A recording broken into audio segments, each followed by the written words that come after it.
বন্ধুরা, আপনারা লক্ষ্য করবেন এমন অনেকে আছেন যারা কিন্তু সারাদিন প্রচুর পড়াশোনা করেন, তারপরেও তারা কিন্তু বিষয়টা মনে রাখতে পারেন না। আবার কেউ কেউ এমনও আছেন যারা খুব অল্প সময় পড়াশোনা করে বিষয়টাকে রপ্ত করে নেন, বিষয়টাকে মনে রাখেন। তো এটা কি কারণে ঘটছে?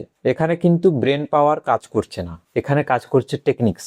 আজকে আমরা কিছু টেকনিক্স আলোচনা করব, যার সাহায্যে আপনারা খুব অল্প সময়ে কিভাবে দ্রুত শেখা যায় সেটা জানতে পারবেন। প্রথম পয়েন্টটি হলো একটা নির্দিষ্ট গোল, একটা নির্দিষ্ট টার্গেট ফিক্সড করুন।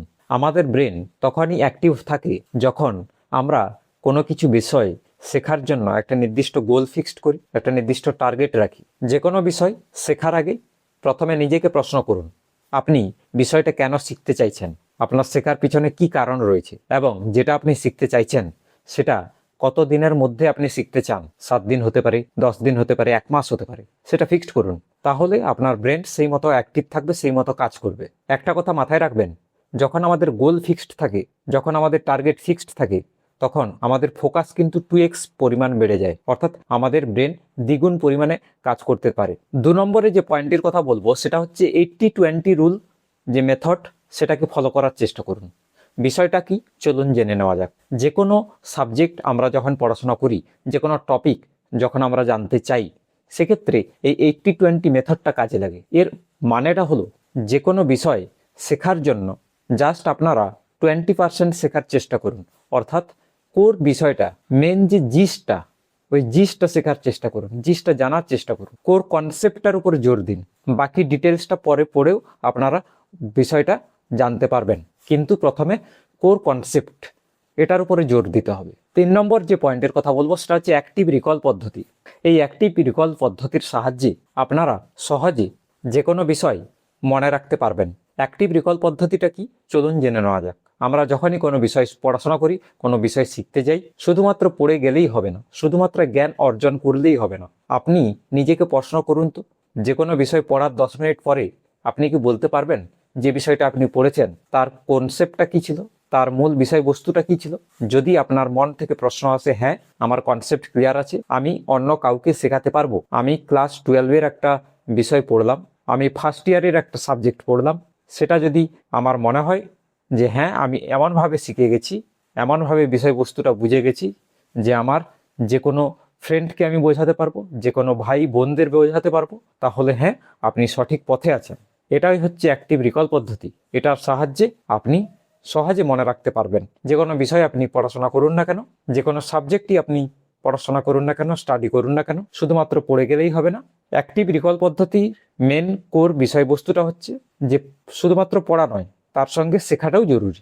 তবে গিয়ে আমরা একটা বিষয়কে দীর্ঘদিন যাবৎ মনে রাখতে পারি। 4 নম্বরে যে পয়েন্টের কথা বলবো সেটা হচ্ছে স্পেসড লার্নিং পদ্ধতি, অর্থাৎ লার্নিং গ্যাপ। যখনই আপনারা পড়াশোনা করবেন, চেষ্টা করুন একটানা 4 থেকে 5 ঘন্টা না পড়ে কিছুক্ষণ মাঝে মধ্যে ব্রেক নেওয়ার চেষ্টা করুন। সেটা ব্রেক কিভাবে হতে পারে সেটা ডিসাইড করছে আপনার উপর। ব্রেক নেওয়ার পদ্ধতিটা হচ্ছে, ধরুন আপনি 1 ঘন্টা পড়াশোনা করছেন, বা ধরুন আপনি আধ ঘন্টা পড়াশোনা করছেন, তারপরে 5 মিনিটের একটা ব্রেক করলেন, আবার আধ ঘন্টা পড়লেন, আবার 5 মিনিটের ব্রেক। এইভাবে 4 ঘন্টাটাকে ফিল আপ করুন। একটানা যখনই আমরা 4 ঘন্টা পড়াশোনা করি, তখন আমাদের ব্রেন এক্সস্টেড হয়ে যায়, আমাদের ব্রেনকেও একটু রেস্ট দিতে হবে, তবে গিয়ে ব্রেনের পাওয়ার বৃদ্ধিপ্রাপ্ত হবে, তবে গিয়ে ব্রেনের রিকল পাওয়ার বাড়বে। তো এইভাবে পড়াশোনার মাঝে যদি আমরা ব্রেনকে একটুখানি 5 থেকে 10 মিনিট ব্রেক দিতে পারি, তাহলে এটা আমাদের ব্রেনের জন্য খুবই উপকার। 5 নম্বরে যে পয়েন্টের কথা বলবো সেটা হচ্ছে লার্নিং বাই টিচিং, অর্থাৎ যে বিষয়টা আপনি পড়েছেন সেটা যদি আপনি অন্য কাউকে শেখাতে পারেন, যদি অন্য একজন ব্যক্তি আপনার কাছ থেকে সেটা বুঝতে পারে, তাহলে আপনি ভাববেন যে আপনি সঠিক শিখেছেন, সঠিক পড়েছেন। যদি আপনার মধ্যে নলেজ শেয়ার করার ক্ষমতা না থাকে, যদি আপনি যেটা শিখেছেন সেটা অন্য কাউকে শেখাতে না পারেন, তাহলে কিন্তু আপনার মেমোরি সঠিকভাবে কাজ করবে না। প্রত্যেকদিন আয়নার সামনে দাঁড়িয়ে এমনভাবে নিজেকে প্রস্তুত করুন যেন আপনি অন্য কাউকে পড়াচ্ছেন, যেন আপনি অন্য কাউকে বোঝাচ্ছেন বিষয়টা। এতে কি হবে? কনফিডেন্স বাড়বে, মেমোরি বাড়বে। দরকার হলে আপনার ফোনের সেলফি ক্যামেরাটা অন করে দিন এবং যেটা আপনি শিখেছেন, যেটা আপনি পড়েছেন, সেটাকে রেকর্ড করুন যে আপনি কি পড়েছেন বা কি শিখলেন সারাদিনে। তাহলে দেখবেন আপনার রিকল পাওয়ার বাড়বে। এই যে 5টি পয়েন্ট বললাম, এই 5টি পয়েন্টকে যদি আপনারা ফলো করেন, অবশ্যই আপনার হেল্পফুল হবে। তবে এর সঙ্গে কিছু বিষয় বলবো যেগুলো যদি আপনারা অ্যাভয়েড করেন, তাহলে খুবই উপকার পাবেন। সেগুলো কি? সেগুলো হচ্ছে, চেষ্টা করুন একসঙ্গে মাল্টিপল কাজ না করার, এতে সমস্যা আপনারই হবে। আবার অনেক সময় কি হয়, আমরা সারাদিন শুধু পড়েই যাই, রিভিশন করি না। রিভিশন যদি না করি তাহলে আমাদের রিকল পাওয়ার বাড়বে না। এবং শুধু তাই নয়, আমাদের একটা মেন্টালিটি এমন থাকে, যখনই আমরা কোনো বিষয় পড়ি এবং সেখানে যদি আমার মনে হয় যে আজকে সারাদিন আমি শুধু পড়ে শেষ করে দেবো যে কোনো বই, তাহলে এটা কিন্তু ভুল একটা ডিসিশন। একদিনে সব পড়ে ফেলা কিন্তু বুদ্ধিমানের কাজ নয়। কিছুটা পোর্শন আপনি পড়তে পারেন, তারপরে 1 থেকে 1.5 ঘন্টা ব্রেক নিন, তারপরে রিভিশন করুন।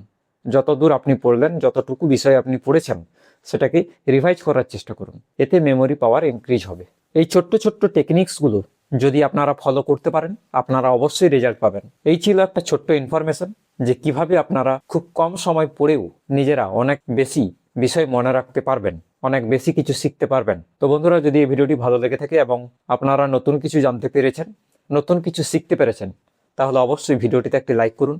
বন্ধুদের সঙ্গে শেয়ার করতে ভুলবেন না। আমি এই ধরনের কেরিয়ার রিলেটেড, জব রিলেটেড, এডুকেশনের রিলেটেড ভিডিও বানাতে থাকি। আজকের মতো এখানেই ভিডিওটি শেষ করলাম। দেখা হচ্ছে নেক্সট কোনো ভিডিওতে।